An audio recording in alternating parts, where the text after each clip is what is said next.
This week I get sewing with some custom made boat shades, while Jess narrows in on our long-standing starter mystery. While the not-so-naked chef Rachel cooks up a storm before departing on an adventure of her own.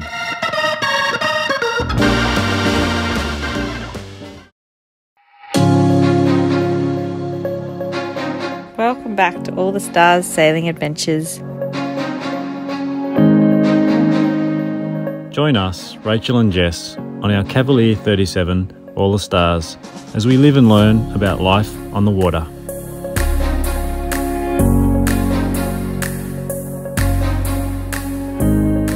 Don't forget to hit that subscribe button.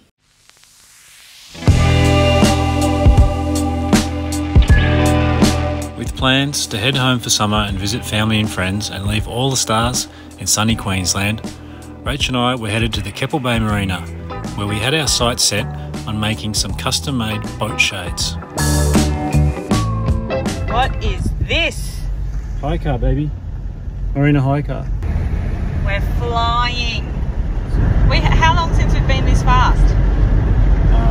Since I was last in the vehicle. Oh, we caught a bus. Oh yeah, we caught a bus. What you doing? Finding a texture. And then what you doing? We're going to cut the shade cloth. We've got texture, measuring tape, my trusty plans. Sewing machine. Yeah. I'm going to open this shade cloth up on the ground somewhere so we can plan out the pieces for the shade cover, storage cover thing that we're going to make. Cool. Yes. All right.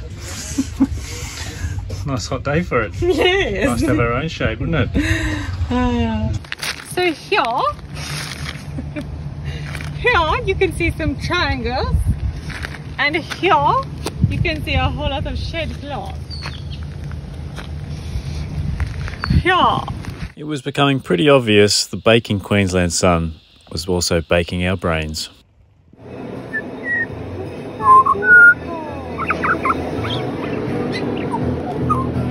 He's gorgeous. Just having ourselves an ice cream in the shade after cutting this shade cloth up in the hot sun. And look who shows up.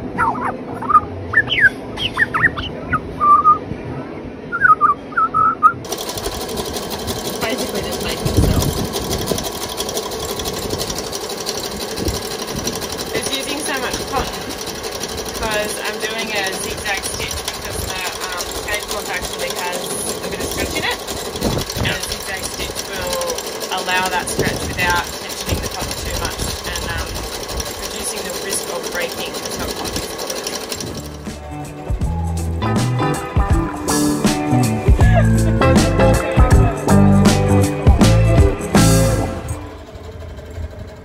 Oh, well, to install these grommets, what you've got to do first is punch a hole with this here hole punch, and you're going to want to do that on a piece of lumber because you're going to want to tap that quite hard with a hammer. You don't want that to damage any surfaces that you have. So once you've got your hole in your piece of shade cloth, then you want to go on and put the base of the grommet, which is this bit here, but you'd be putting that there grommet through the hole, and then you'd want to just go and place that in the anvil. That's the anvil, the bottom part. And then with the shade cloth sandwiched in between there, you just go on and put that washer on top, and then you just put that flange in there, and then what you're going to want to do is put that on the lumber again and just give that a little tap with your hammer. Yep, that's the hammer there. Give that a little tap with your hammer, and then that'll kind of squeeze it together. That'll fix it real tight. And then if you find that your grommet's stuck on the flange, you might need to get a little screwdriver just to prise it open, but that shouldn't be too hard. So you happy with your covers? Yes, I am. They're a little bit, if I did them again, I'd allow a bit more fabric for the seams, just so they cover a little bit more. They're a little smidgen bit short. But I believe they've come together very well. I agree. You've done a great job. Yeah. You happy with that? I'm so happy with that.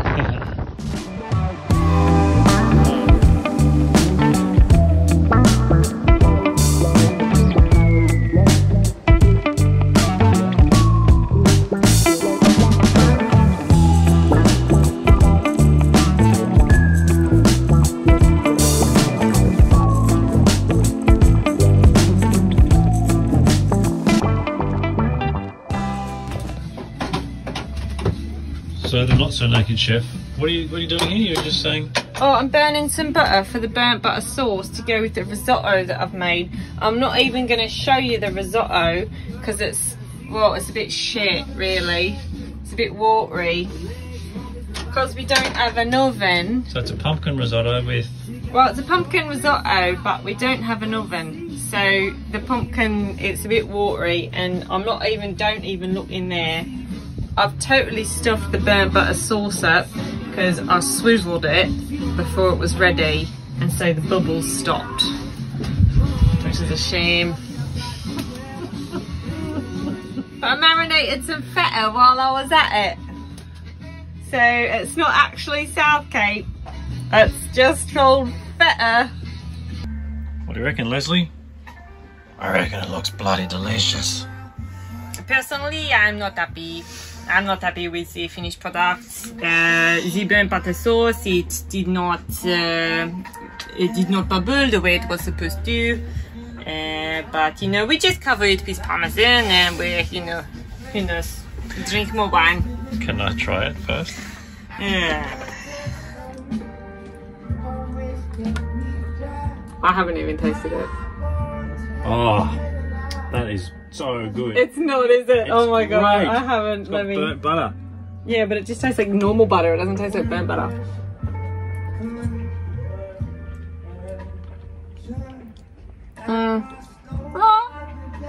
Yeah.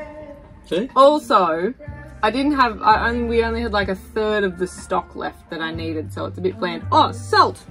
The main thing is with this meal is it looks nice. So I suppose that we are winning, yes? You're feeling. Da, we are winning. We've gone to the Russians. Yeah, we are Russian. Oh. Da.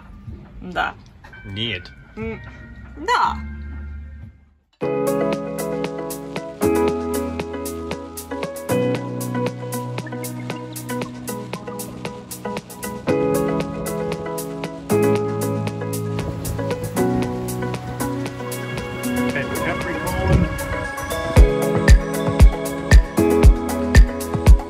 We left Keppel Bay Marina early, on our way to Gladstone, making our way into the north-facing island channel to beat the rush of the tide on its run out.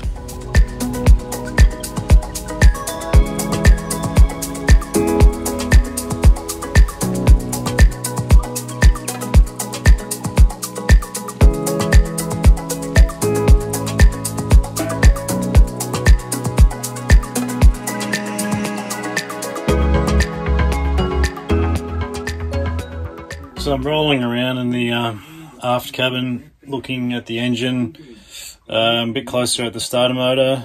Sometimes it decides to play ball, sometimes it decides to just engage and not actually turn the engine over, so I'm looking for bad contacts. I've looked here at all the terminal ends, nothing obviously bad there.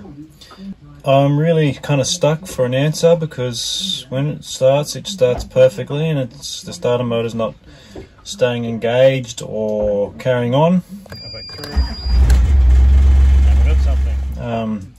It's not skipping on the teeth, it's not partially engaging, it engages, but it won't turn the motor over, and sometimes it won't even engage. It just, there'll just be nothing. Nothing.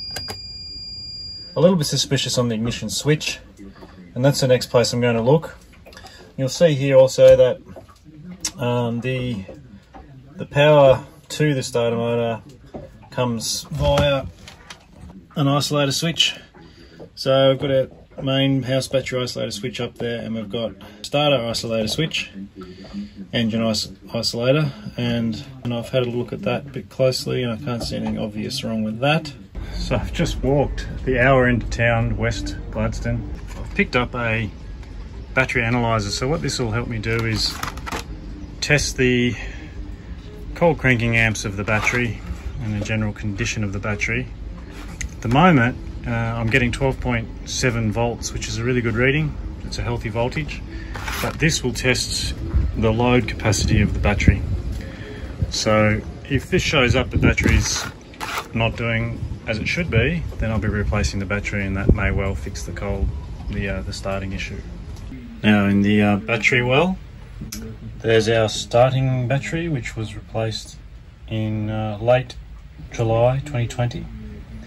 And I've just tested our voltage and we had 12.72 volts, which is a very healthy sign. Now I'm going to hook up our load tester. So I'm just punching in here the CCA rating for this battery, which is 780. Now I should be able to enter that. Testing.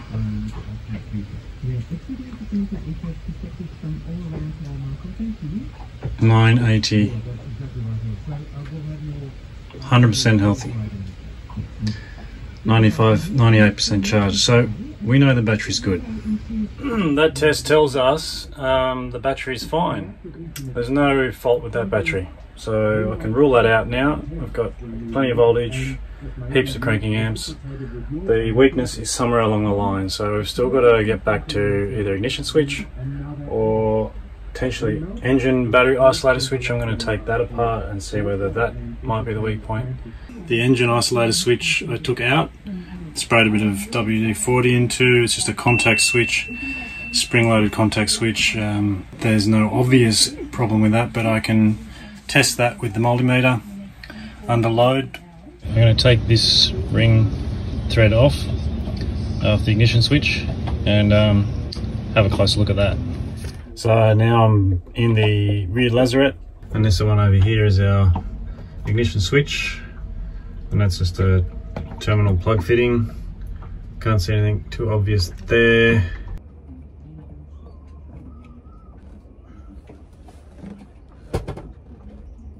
Alright, so now what I'm going to do is test with my multimeter how good the contacts are when I turn the key. I'll have the key in that as well. So I've just tested that, and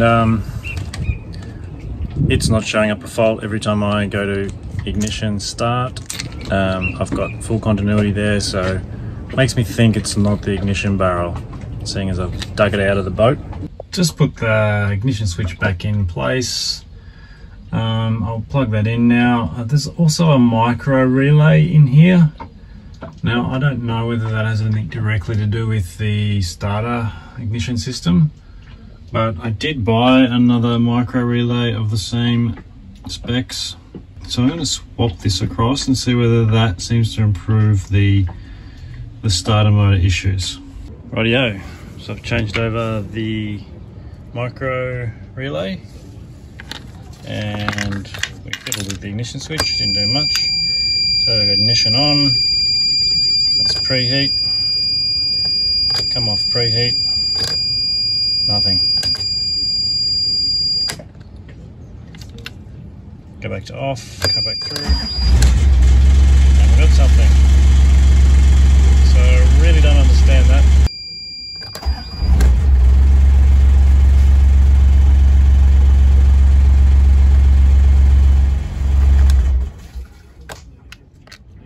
Now if we go to preheat first, 4 seconds, come off, starts.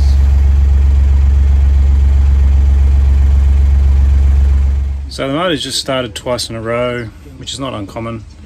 I'm going to leave it for today, and I'll just trial starting it without preheating to see whether that has something to do with it.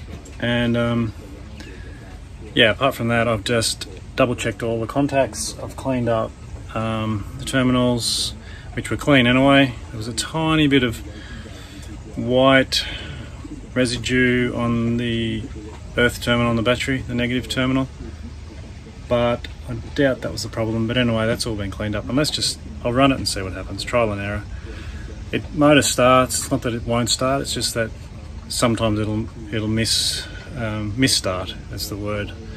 It'll carries on a bit. So live and learn.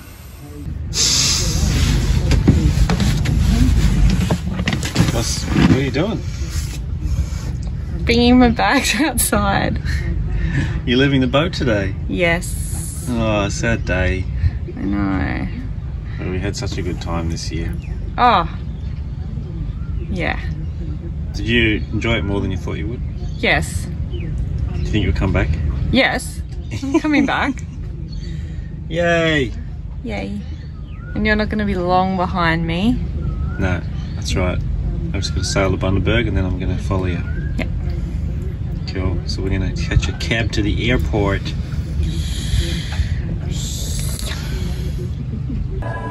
So we're saying goodbye at the airport. And this is how you say goodbye in public house.